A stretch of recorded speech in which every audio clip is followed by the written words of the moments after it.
കോഴിക്കോട് കടലുണ്ടി പഞ്ചായത്തിൽ ഭരണപക്ഷ പ്രതിപക്ഷ അംഗങ്ങൾ തെരുവിലേറ്റുമുട്ടി. മിനിറ്റ്സ് തിരുത്തി എന്നാരോപിച്ചുള്ള പ്രതിഷേധമാണ് കയ്യാങ്കളിയിലെത്തിയത്.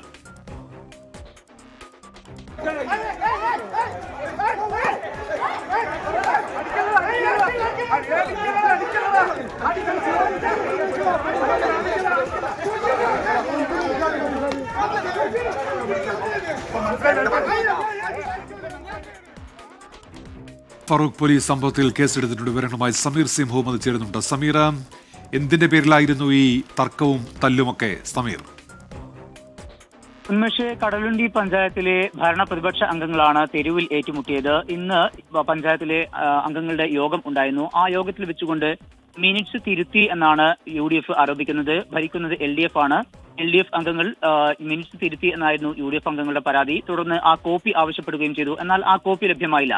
തുടർന്ന് അതിനകത്ത് വലിയ വാക്കേറ്റമുണ്ടായി. അത് പിന്നീട് പുറത്തേക്ക് എത്തുകയും സംഭവവുമായി ബന്ധപ്പെട്ട് UDF പ്രവർത്തകർ പ്രതിഷേധ പ്രകടനം നടത്തുകയും ചെയ്തു. അതിനിടയിലേക്കായിരുന്നു CPM DYFI പ്രവർത്തകരും പ്രകടനവുമായി എത്തിയത്. ഈ രണ്ടു കൂട്ടരും ഒരുമിച്ചെത്തുകയും അത് പിന്നീട് വലിയ ഒരു സംഘർഷത്തിലേക്ക് നീങ്ങുകയും ചെയ്തു. സംഭവവുമായി ബന്ധപ്പെട്ട് 8 പേർക്ക് പരിക്കേറ്റിട്ടുണ്ട്. കോൺഗ്രസിന്റെയും അതുപോലെ തന്നെ യൂത്ത് ലീഗിന്റെയും പ്രവർത്തകർക്കാണ് പരിക്കേറ്റിരിക്കുന്നത്. ഈ വിഷയത്തിൽ ഫറൂഖ് പോലീസ് കേസെടുത്തിട്ടുണ്ട്. 16 പേർക്കെതിരെയാണ് കേസെടുത്തിരിക്കുന്നത്. 6 പേർ CPIM പ്രവർത്തകരാണ്. കണ്ടാൽ അറിയാവുന്ന 10 പേർക്കുമെതിരെയാണ് ഫറൂഖ് പോലീസ് കേസെടുത്തിരിക്കുന്നത്. സമീർ സി മുഹമ്മദാണ് വിവരങ്ങൾ നൽകിയത്.